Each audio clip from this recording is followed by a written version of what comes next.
So if any of you guys were here to see Mark from Twilight Brokerage, he's not going to make it.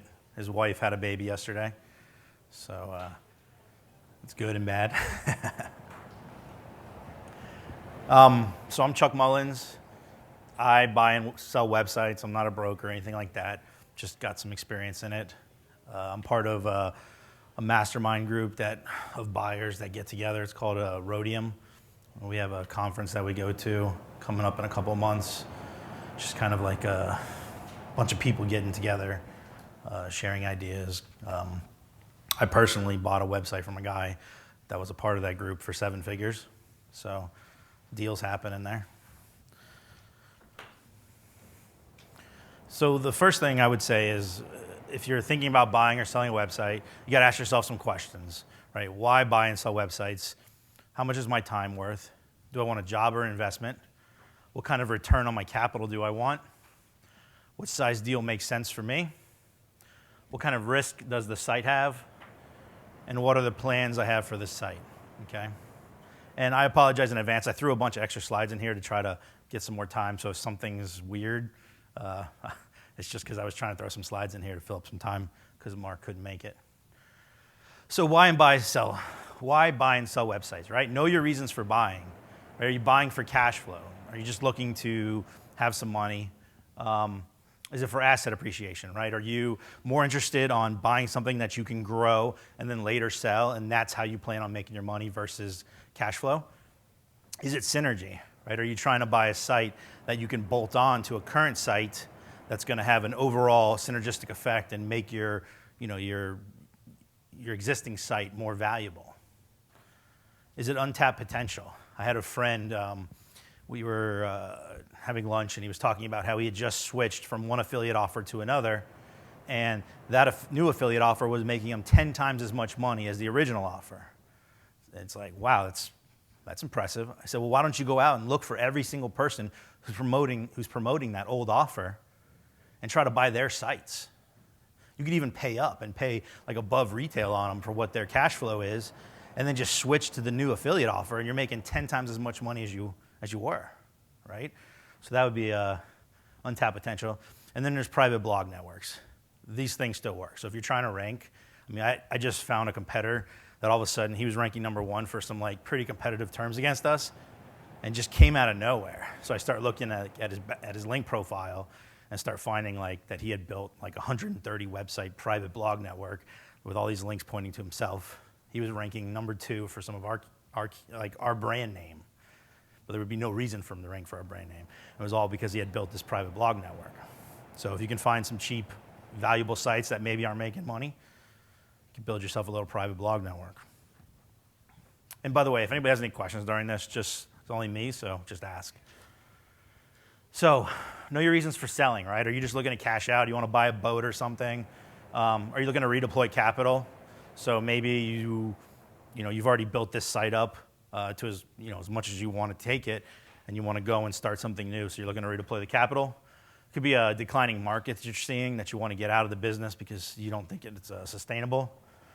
Maybe it's volatile or risky, right? There's all kinds of businesses that you can get into where maybe you just can't stomach the volatility or the risk level that's in there.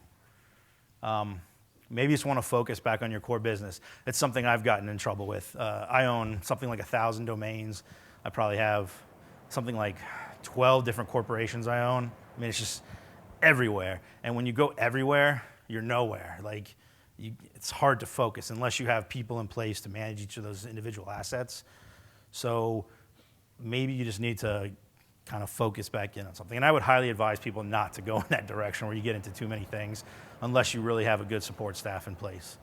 And I think the number one reason probably people sell is just they get bored with their site and they don't have the passion for it. A lot of people get into some of these businesses just for the opportunity to make money, but there's no passion behind it. At a certain point, you just get bored with it. So how much is your time worth? Okay, that's a hugely important thing that I think most people don't think about when they're buying a website. So let's say you think you're worth $100,000 a year.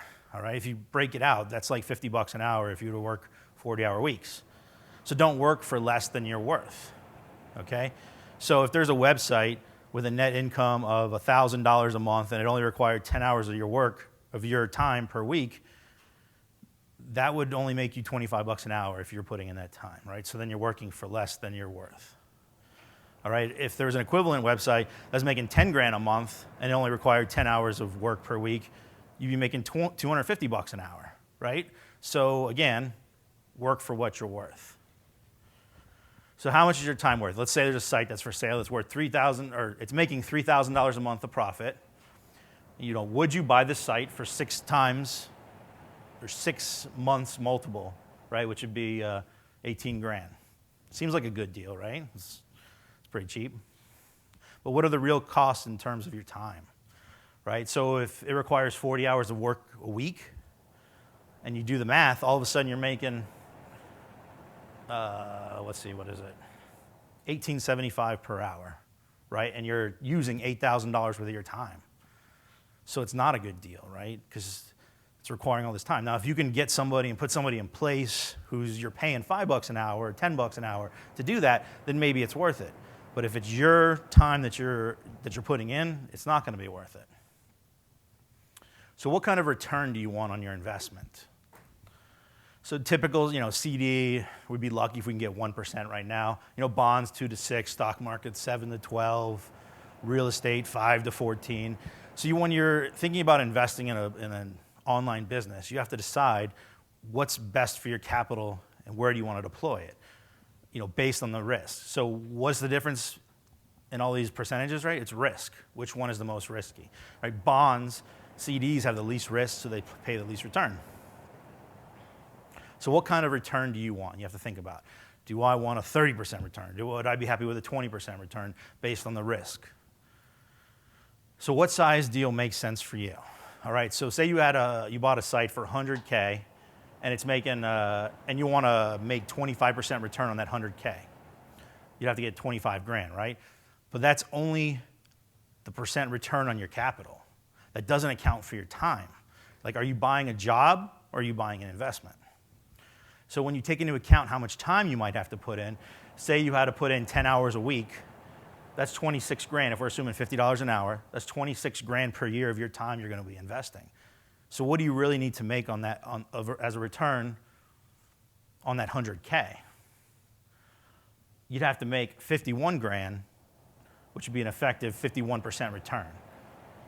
Okay, so make sure you account for your time when you're thinking about buying something. So if you were to equivalently buy something for $500K and you wanted a 25% return, you work the same hours as 26K per year of your time. Now you only need to find something with a 30% return, right? Because the larger the deal, the less your time has an effect. And from what I've seen, like, the larger the deal size, the higher the multiples tend to be when you start getting up in the multi-million-dollar deal size, because you can start being able to afford to employ people to do things. So it has a higher multiple. So what are some of the risks, right? So how much competition is there? Is competition good or bad? You have to kind of determine that on your own. What are the barriers to entry? This is a huge one. When you start seeing some deals on Flippa, I remember once there was like some potato website that was selling. It was making $2 grand a month talking about how to bake a potato. Well, what's the first thing I did and every other person did? You made a website on like how to bake a potato, right? So the barrier to entry in that is super low. Like, anybody can do that, right? And when you see, that's something you got to think about is, how many people are looking at this deal when something's on Flippa? How many other people looked at it? Low barrier to entry. People are going to rush into that if they see it's making a good amount of money. So how many people looked under the hood, right? Flippa versus broker. If broker's showing it, a lot less people are actually going to like kind of peel behind and see what's actually underneath. Whereas Flippa, it's like everybody's looking at it. I would tend to put more value on the larger acquisition on a broker, just because less people have looked at it, and it's less likely that somebody's going to go and then try to copy what's going on. And even though people sign, non-disclosures or non-competes or all that stuff, it's only as good as the people willing to enforce it. So are there critical employees in the business? This has happened to me, where I bought a 7-figure business.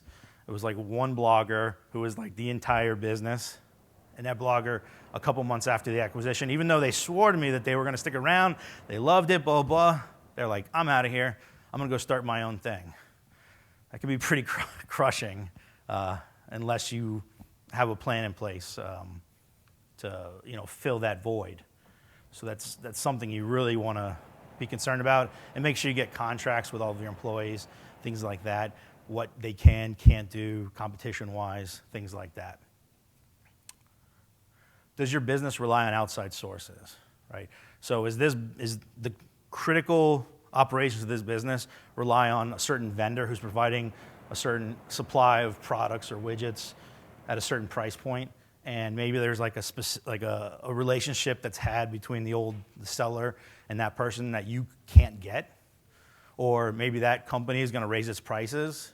Like, there's all these type of things you have to think about and make sure that you have a grasp on before you make this purchase. Does the business exploit something? Again, this is another thing. We buy a 7-figure business that was exploiting something with Google, and Google patched the hole. So that business goes from being a 7-figure business to a 6-figure business.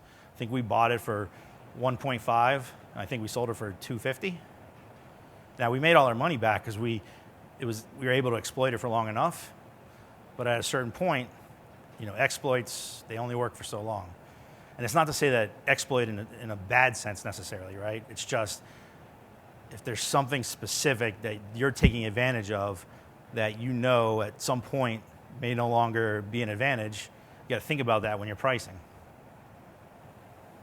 So what kind of SEO has been done, right? Look at backlink profiles, look at, if they've done a blog network, how good a job they did. I've seen some pretty bad ones that it's just a ticking time bomb where that site is gonna crash pretty soon. Are there any pending laws, right? So, a big one would be like e-cigarettes. Like, people are killing it in the e-cigarette industry, but right now there's not, it's kind of a gray area as far as legality and what happens if regulators come in and start regulating things. What happens to that business? Maybe nothing, maybe something. So something to consider as far as risk. Is the business seasonal? Right? There's nothing wrong with a seasonal business. It's just more difficult. How do you test? How do you improve something that has a super short window? So like, say, Halloween costumes. How do you improve that site and test effectively if your window is only a month or two? It's significantly more difficult. So what is the traffic sales channels mix? Okay, we looked at a site that 1/3 of the revenue was coming from Amazon. Well, as we're doing this due diligence, we had another site that was using Amazon to make money, and we get a notice saying, hey, we're changing these terms, and when we read the terms, it was going to affect the business we were buying, and 1/3 of that revenue was going to dry up overnight. Now, if we had purchased that, we'd probably be okay, right? Because it's 1/3, and it would hurt, and it would really suck. But what if that was the only revenue source, and you went from making a bunch of money to zero? That's going to crush you, and what are you going to do about it? So you have to decide if it has a single source of income or revenue. It could be a good thing, it could be a bad thing. It could be a good thing because maybe there's opportunity elsewhere. But I certainly wouldn't recommend if it's got that single source and you don't have a plan for expanding and creating new channels. It's probably a very risky business that I would not put a high multiple on.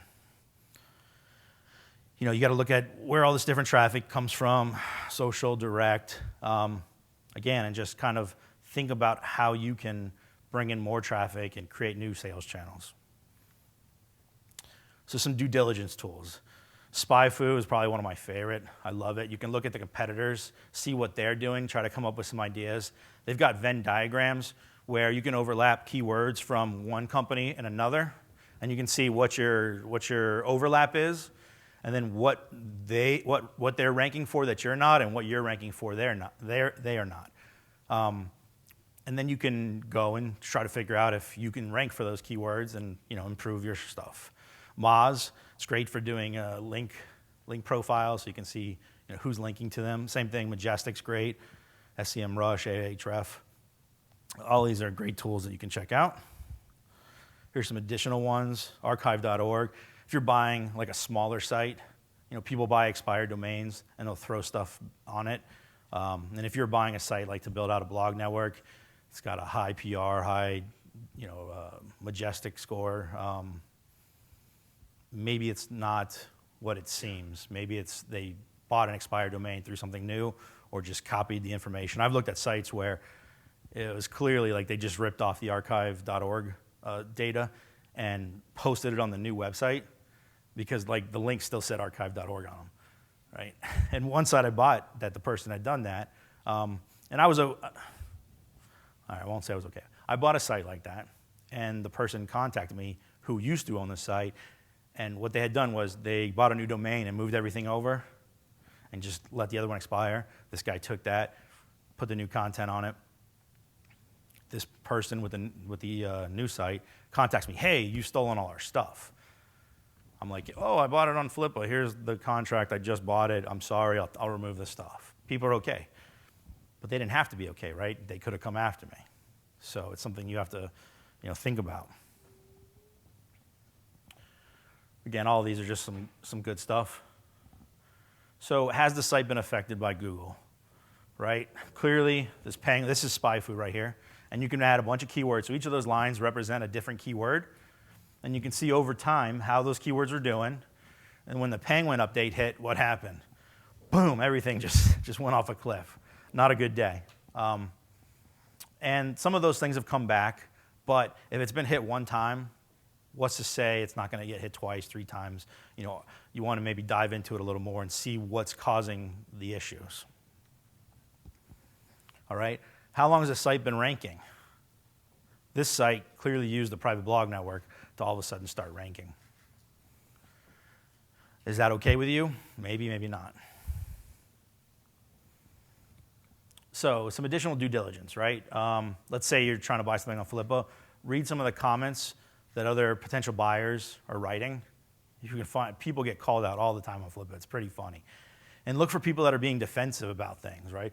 If the seller is being defensive, maybe there's a reason. If you see a bunch of comments that are being deleted, that's probably not a good indicator. Research the seller, not just the company. All right, know who you're buying from. Know that you're not getting scammed. I've gotten scammed for thousands of dollars. I was trying to buy a website from a guy, and I put I think it was like a $5,000 deposit through PayPal. I was like, all right, it's safe, right? $5,000 PayPal, I can get my money back if something happens. Guy disappears. All right, do a chargeback on PayPal. A couple weeks go by. Guy reappears. Hey, I'm sorry. And the guy was in a third world country, so internet stuff goes down. I'm sorry, my internet went out. This happened, this happened. Sounded reasonable. I said, okay, no problem. Let's continue. Well, he continued on just long enough for me not to realize that PayPal has a 30-day window, and I don't know if they still do, but once you click chargeback, there's a 30-day window where you have to re-acknowledge that you're doing the chargeback. And if you don't, the chargeback goes away. And once it goes away, you're done. You lose your money. So same thing happened. 30 days. Chargeback is past the point of me being able to, go forward with it. Guy disappears again. I contact PayPal. Sorry, there's nothing we can do. The guy reappears. Hey, I'm sorry, blah, blah, blah happened. I'm like, can I get a refund? Oh, yeah, definitely, but, I really want to sell this. And he starts trying to, rope me back in. Oh, no problem, I'll get you that refund, but I'd really like to still sell you this site. And he's like, all right, I got this sucker once. Let's see if I can get him for some more. It's a lesson. So I love to ask questions I already know the answers to, right? Because then you can just see if the person's going to lie to you. And you bait them, see if you can get them to lie. Because if they're willing to lie, just walk away. There's no deal good enough to buy if the guy's going to lie to you. Because if he's lying about one thing, how many things is he lying about? Ask to see their analytics, okay? We talked about blog networks. There's ways to do it to where the blog networks aren't going to show up when you're doing the backlink profiles. But if you look at the traffic that's coming to the website, there'll be some phantom 1 or 2 clicks from certain websites, and you should go through and look at these different websites that are linking to this person and see if they're legitimate websites. See if it's something where it looks like they bought links. Because if they bought a bunch of links. Go ahead, you have a question? Can you find a private blog network? Sure, I keep talking about them. So what's the best way to get ranked in Google, right? Have people link to you. So a private blog network would be where you buy a bunch of websites that have decent authority, and you link to your site with them in the hopes to get your site to make more money. Explain it well enough? Okay. So ask questions about potential revenue streams. Now, you don't want to give away all of your ideas for how you want to make money, but at the same time, you don't want to assume that you're going to be able to try some new stuff and come to find out he's already tried it and it failed. So it's a balancing act of how much do you want to ask that he's already done versus give away what your plans are. Maybe he decides that he wants to try those things and make more money because it's like, oh, wow, it's a great idea. I hadn't thought of it. Ask what the seller had as plans for the site moving forward, right? All kinds of information you get there. Oh, I was thinking about doing this, boom, boom. Ask the seller to verify claims with documentation, right? You want, and again, this is going to depend on the size of the deal, right? $1,000 deal versus $1 million deal, very different stuff you're going to ask for. But you should ask for tax returns, bank statements, merchant account statements. You should ask to be able to log into certain things. Get as much information that's verifiable as you can. If you see some anomalies, ask about them, right? Don't just assume. Ask, hold the person's feet to the fire. Why did this happen? And make sure that the answer actually makes sense, right? Use judgment. There's tons of deals out there. Don't fall in love with a deal. Ask about the skills and time required to operate the site. There's so many times where you think, oh, it's going to be easy. And then you get into it, and it's like, oh, my God, I didn't realize how much work this really was going to be. So you really want to try to get a good grasp on the actual time. Do you find that most times the seller will lie about how long it actually takes? I don't know that they're necessarily lying. I think that people have a bad ability to judge how much time they truly spend on something. So I would say that it does differ often from what they say. Sometimes less, sometimes more. There's also they've got certain skills involved that they know how to do that maybe you don't. So maybe it takes you 10 times as long as it would them. Ask, right? Just ask anything and everything you can think of. And I've had people that get mad because I ask too many questions. I don't care. I'm spending my money, right? I'm going to ask whatever I want to ask. Does everything add up, right? Just make sure that everything adds up. Everything they're telling you makes sense. Use your judgment. So what are your plans for the site moving forward? Sometimes, I've bought sites and I got all these ideas and I don't write them down, and then I buy the site and then I actually never do anything with it. So create a detailed plan and timeline before you close on a deal, saying what you're going to do, right? Migration, back up the website, transfer the domain, all of these things, operations, who, what, and when. It's important, right? If you're planning on having an assistant or somebody do things, make sure you line it up. Make sure you know who's going to do exactly what things, when they're going to do it, how much it's going to cost you, and get all that stuff in line. Expansion, optimization, again, same thing. Who, what, when. Who's going to do it? What are they going to do? When are they going to do it? How to transfer this site. Communication is key. You don't understand how many times you both, the buyer and the seller, think that they're on the same wavelength and they're not. And you both have different assumptions about things. So you have to be really open with your communication and make sure that you know everything. I've seen contracts where it's we've had something like 150-page contracts when we bought a site, and you think you've covered everything, and you never cover everything, and all of a sudden there's something comes up with taxes or all this stuff, and it's just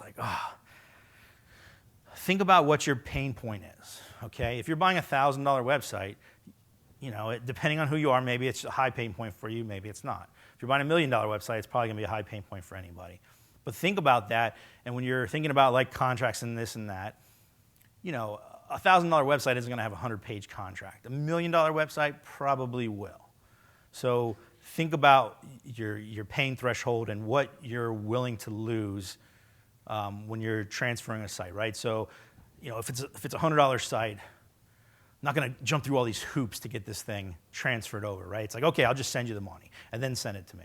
Well, if it's a $1 million website, you're probably going to want them to transfer things before you start sending money. So think about what your pain threshold is.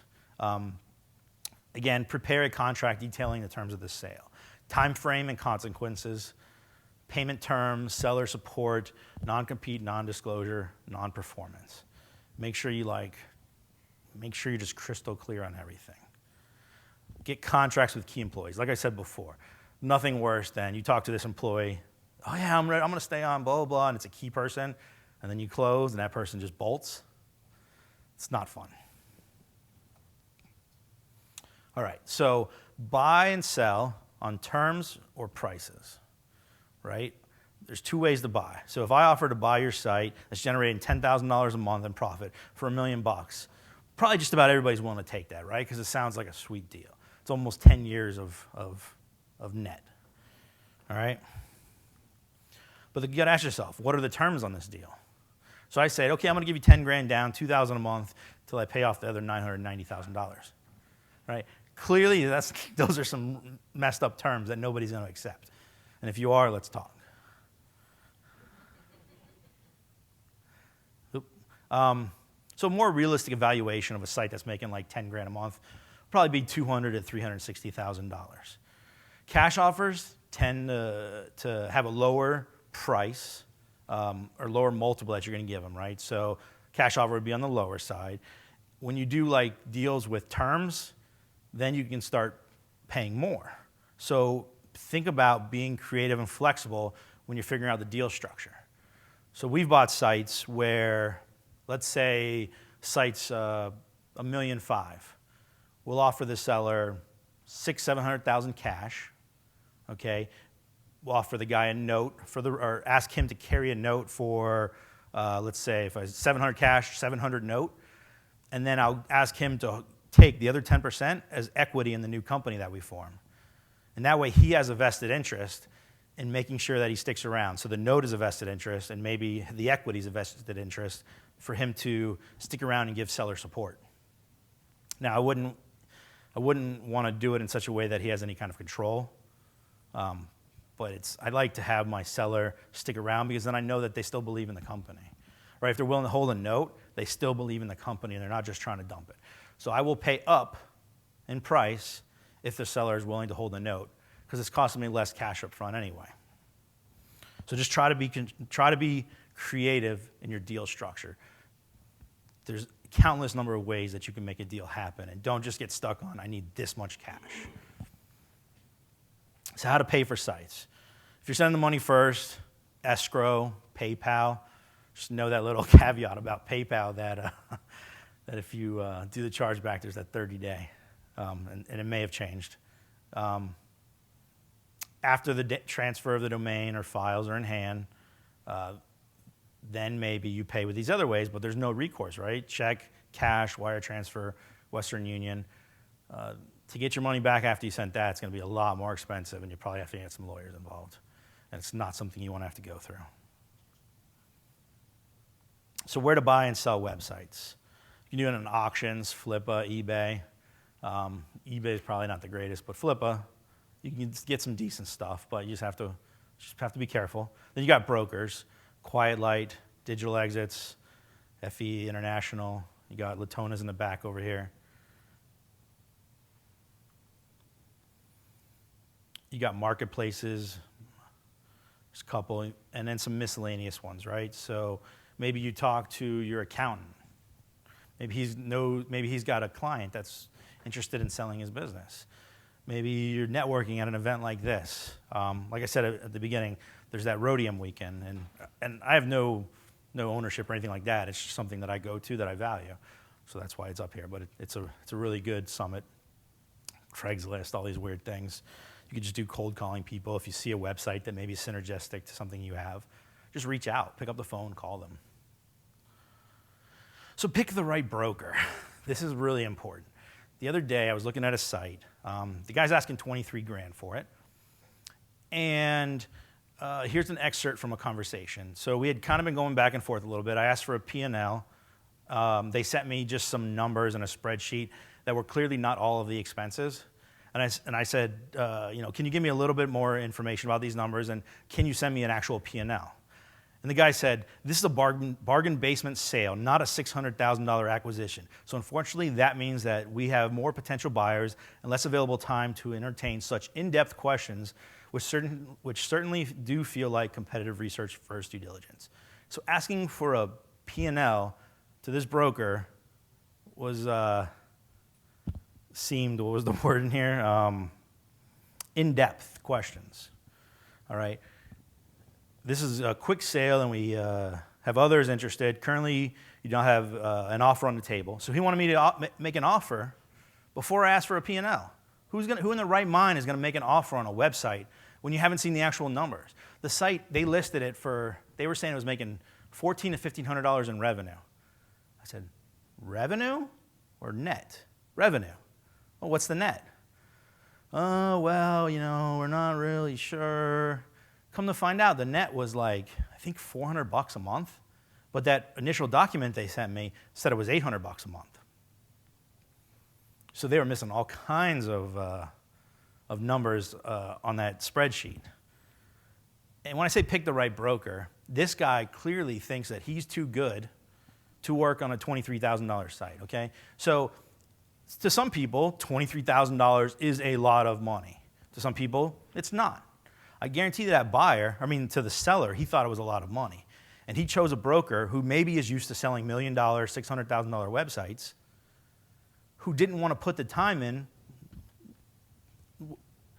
It appeared to me he didn't want to put the time in, and from what I'm reading, it sounded like he didn't want to put the time in, to somebody who I was definitely interested in buying this. Like, I wanted to buy it. And when he ended up selling it, I think he got something like 16 or 17 grand for it, right?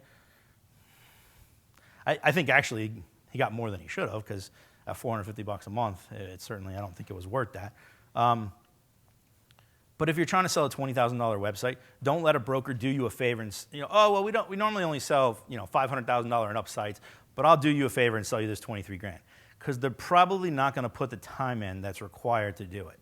And there's people, brokers, good ones, who are used to dealing in these type of sites, who will put the required amount of effort in. So that's my presentation. Questions? This may run kind of by theme contradictory to the how to bake potato concept and doing something before everybody and their mother gets aborted. But as a buyer, from a genre standpoint, what do you think is the next top, be it a software as a service, be it, not e-cigarettes? So he's asking what I think is...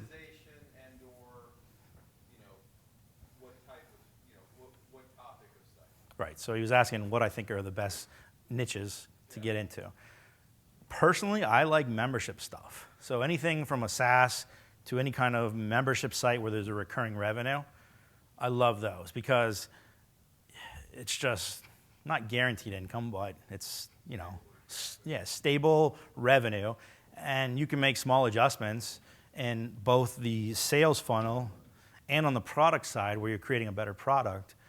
And that'll have a longer customer lifetime value if you improve the product and get them to stick around longer. So you can kind of hit it from both angles. And you already have a customer base that's paying you monthly, and if you keep providing a great service to them, they're going to stick around. Question? On a related note, are there certain website classes that you would recommend or not recommend for someone who wants to try buying and selling websites, like SaaS versus e-commerce, or stay away from memberships? I would tend to say, go with things that you're passionate about. Things to stay away from would be things that are exploits, things that are sketchy. So if you see a SaaS website that the market, the audience, that's safer than an e-commerce site that you may not know about the audience or the product? I would tend to say that, yeah. And, think about the workload. E-commerce, depending if you're drop shipping or if you're actually doing fulfillment, if you're actually fulfilling product and doing that, are you going to have the operations in place to actually do that versus a SaaS? You're offering, a digital asset there's no storage, there's just selling and creating the product. Excuse me. Questions? What's a good formula for asking price versus, drop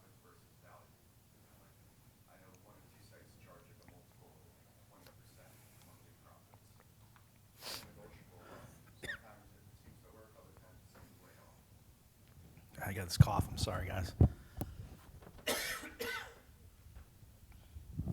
So how do you determine a multiple that you're willing to pay? Again, I'd go back to those earlier slides where what is your time worth? And then what kind of return do you need on your investment? And then look at the market and see what's available within those requirements. It's not, you can't say, oh, it's worth 2 years multiple or 3 years multiple. I mean, the market will dictate that, but just because that's what the market dictates doesn't mean that it's what it's worth to you. And if you have an existing website that you can bolt something on, just because that site's not making money now, doesn't mean by you bolting it on that it doesn't make 10 times or 20 times what it was making. So I would, it's like a case-by-case basis. Question? Yeah, what are the approach for unsolicited offer if you're a buyer or you identify on the website Absolutely. So again, it's one of those things where it depends. If you're just like churn and burn, like you're just trying to like reach out to 1,000 people, you got to set up some type of email system, maybe get a VA. But if it's like a larger acquisition or something that's like real, depending on how involved you want to get, you just pick up the phone and call them and say, hey, I love your website. Would you entertain an offer? And, or maybe you just send them an email, or you figure out where they live or what conference they're going to go to. You look on social media. Oh, they're going to Affiliate Summit. Let me go to Affiliate Summit too and run into them and chat them up. One of the sites that I bought through this Rhodium group, I had no intention of buying. I didn't even know about it. And I was talking to the guy, and I was actually, when he was in our mastermind group, I said, hey, let me look at your website for you. Let's have a conversation, and I'm going to help you because I think I can probably help you with your conversion rate stuff. So I looked at it, and I gave him like 50 different things he can prove, and like things that would really make a difference to his bottom line. 6 months, eight months later, he hadn't done any of it. It's like, okay. But now I've got all these ideas for things I want to do. And we went to a conference together. We started talking. And I was like, well, what do you really want out of this site? Because his initial price was super high. And I said, well, what do you really want to get out of this? And he's like, honestly, I want like $1 million after taxes. I said, okay. So would you be willing to hold a note on it? Maybe. All right. Well, what if I gave you like $500,000 cash? And then we, did a note. Maybe you retain some of the an equity in the new company, and we worked it out. And now I bought that company, just from an initial "let me help you" conversation to a sit down and we're just having drinks, just talking about it. Does that answer your question? Yeah. How does bolting on those sites work exactly? Sure. So when I say like bolting on, like a synergy, say you have, just trying to think here of an idea. Say you sell guitars. All right. Well, what are some obvious bolt-ons for that? Maybe you buy somebody who sells guitar strings, guitar picks, guitar cases, something that you don't already have existing, and maybe he's only selling those guitar strings, but guess what? People who buy guitar strings also buy guitars. People who buy guitar picks also buy guitars. So if you can bolt on your product offering onto that traffic, the idea would be that there's a synergy there that you're going to be able to create, more value from those users than that person already was. So just about marketing your product on the site. Is there a way? Or vice versa, right? If they've got a good product that you could, so again, like maybe this website has 10 ebooks that they sell, but they don't have a good sales channel, all right? But you've got a list of 1 million people that you email every week. Well, you buy those ebooks and now you sell them to your 1 million people. They only had to reach at 10,000. What happens? As far as SEO, bolting on, is there any other advantage for SEO to link these two sites together the way that the search engine? So when I talk about bolting on, I'm not talking like physically like bolting the product on. I'm talking more like the product offering. So yeah, maybe you have like your big money site and you're buying this, smaller business, and you link to your site from it. So there would be an SEO advantage in that. But more, it's about like the product offering and taking a big traffic source or a high converting product, and then either moving the high converting product to the other traffic source, or taking a really good product and bolting it onto your traffic source. So it's not so much about tying the two websites together as it is the traffic and the products. Does that answer?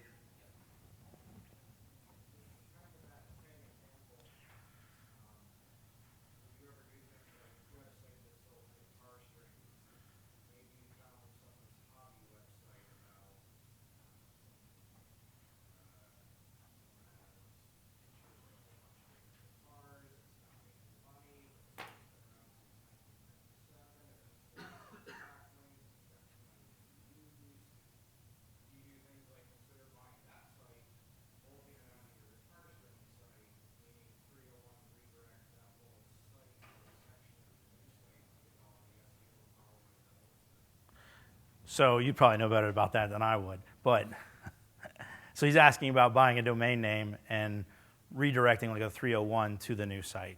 So you tell me, is that a good strategy?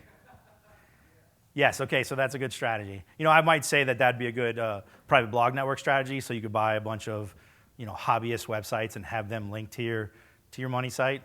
But I guess you could also 301 them.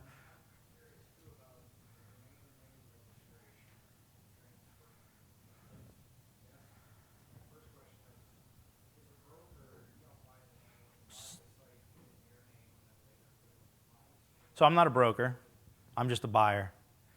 But no.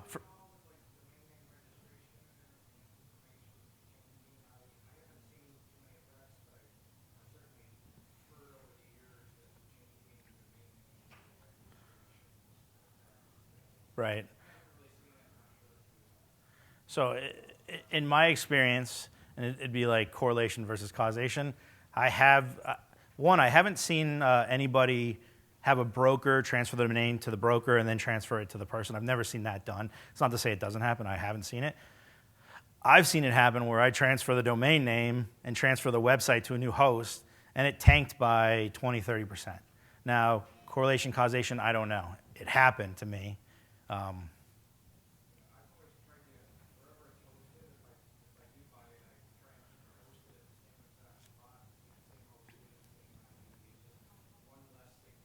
Yeah.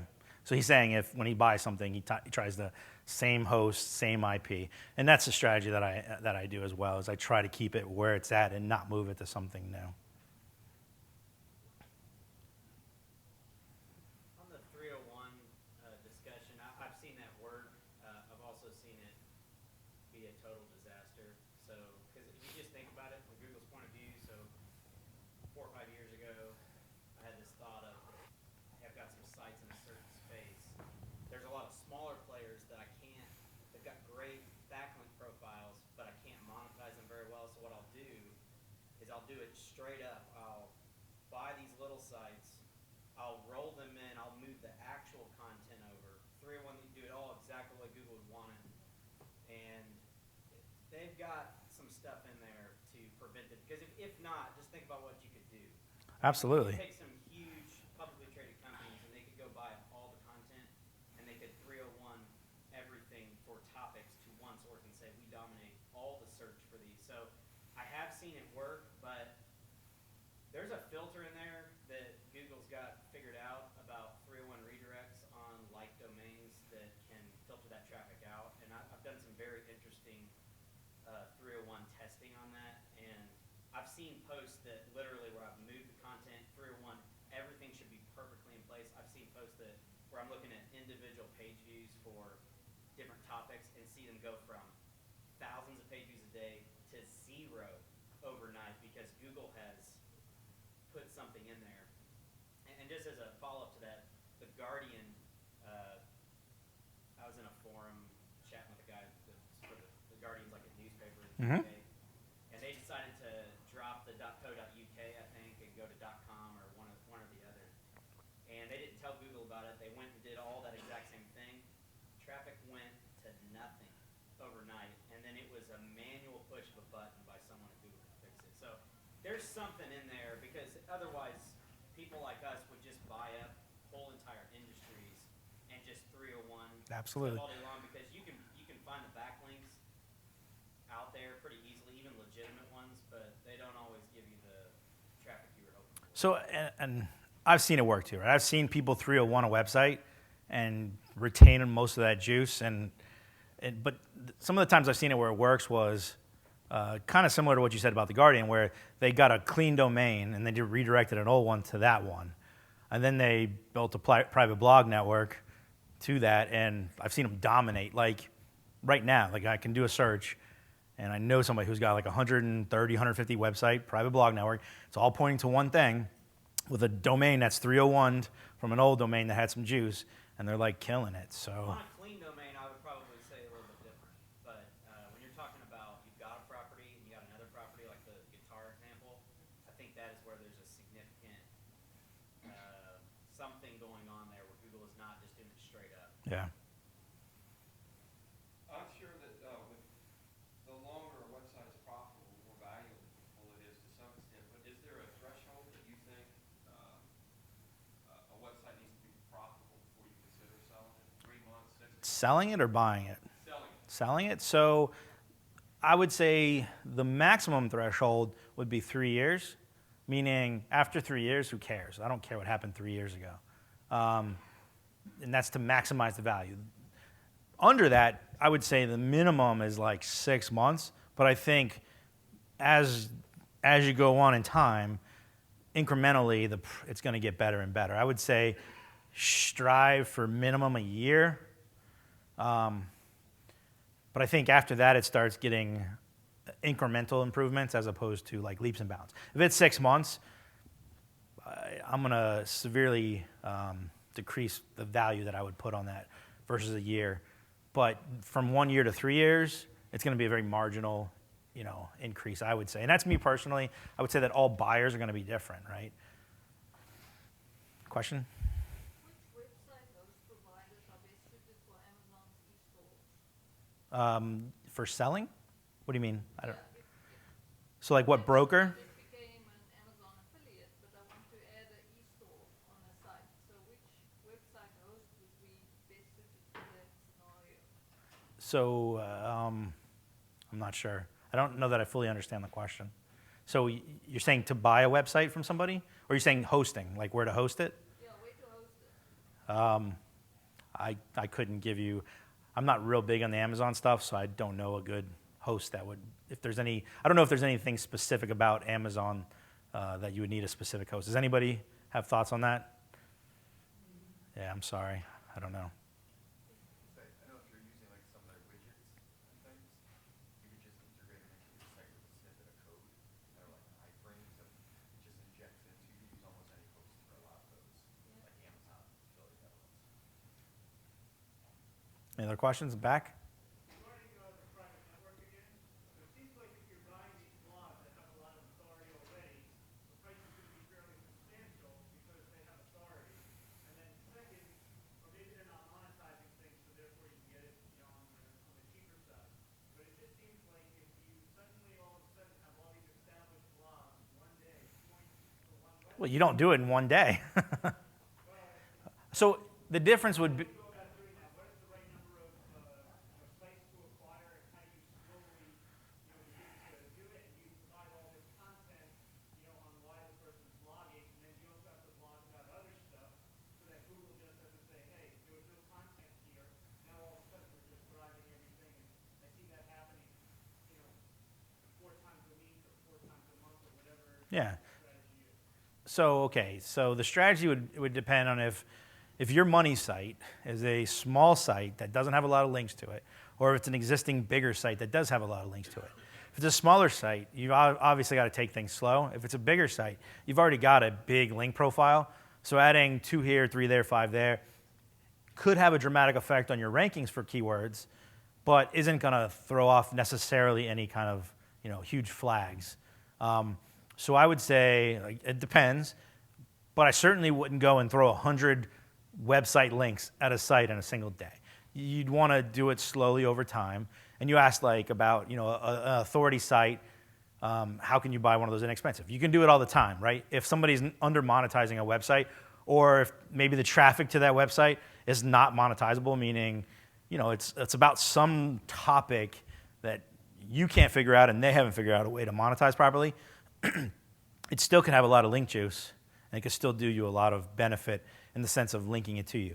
And you can find good websites to buy for $1,000, $2,000, and it's all like one of those things where it's depends on how big your money site is, how much money it's making, the type of blog network sites you'd have to go after. And it's not something where you go and buy a site and you link to yourself and then that's done, right? It's to not really piss off Google, it's got to stay a real site, right? The idea there isn't to buy something, to burn it, to just link to you. You got to continue to post on it just like you ever have. And you wouldn't just want to link to yourself. You want to link to other authority sites that are relevant to that, right? So you don't want to just turn it into a spam site and sell links to everybody all over the place and put Viagra and all these other things all over it. Keep it as a real site, which happens to link to your site. So there's some effort involved in it, but I've seen it work for people. Questions? Go ahead. So, not having a lot of time to go shopping online for parking sites, what's the most efficient way you suggest to get this link to find a good site to buy? And are we talking about smaller or larger? Like, Say spend $10,000 to $20,000. so 10 to 20, you're probably either there's not too many brokers that deal in that realm. So you'd have to look at Flippa. They've got filters you can set up. You can hire a VA. I've got my assistant. For a while, I had her looking at Flippa every day, looking at stuff. She doesn't do it anymore just because we're not out there actively buying as many as we used to. But you don't want to go looking on yourself on Flippa because it's like a black hole of time. Like you'll just be like, whoosh, and like dive in and you'll never come out. So set up some processes. Maybe, all right, I'm willing to spend 5 minutes a day looking through here, set up some filters. I'm looking for a site based on this, with this revenue, with this. And I'm pretty sure they have a filter where it'll email you anytime something meets that criteria.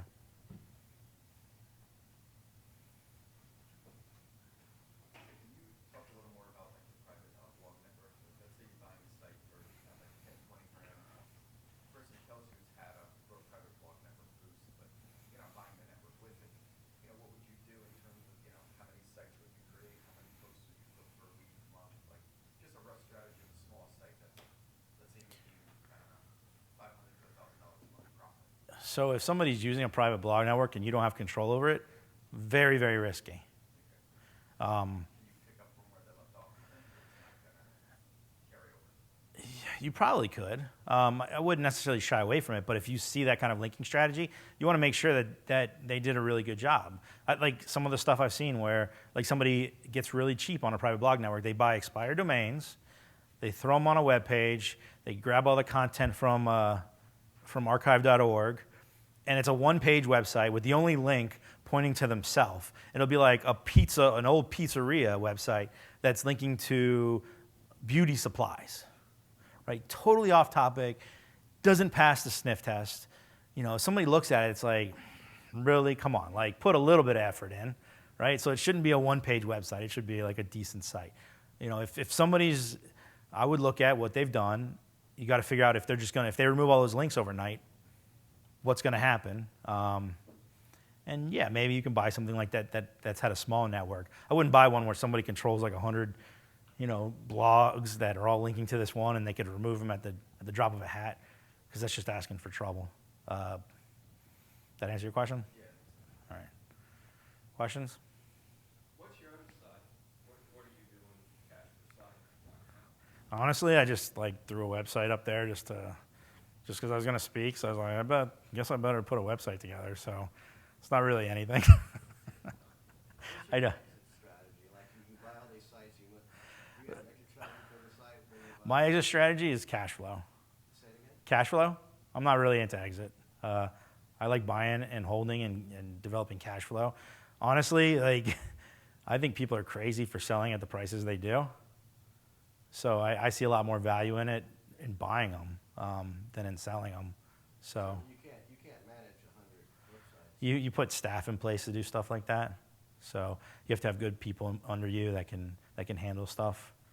The exit strategy, if I'm going to sell something, depending on the size, would be a broker or flippa and finding the right broker. Talk to a couple, see what their marketing strategy is, ask them how big their email list is. Because a lot of brokers, I think it's like FE International, they sell stuff like that. I mean, you list with them and it's a smaller site, it's gone.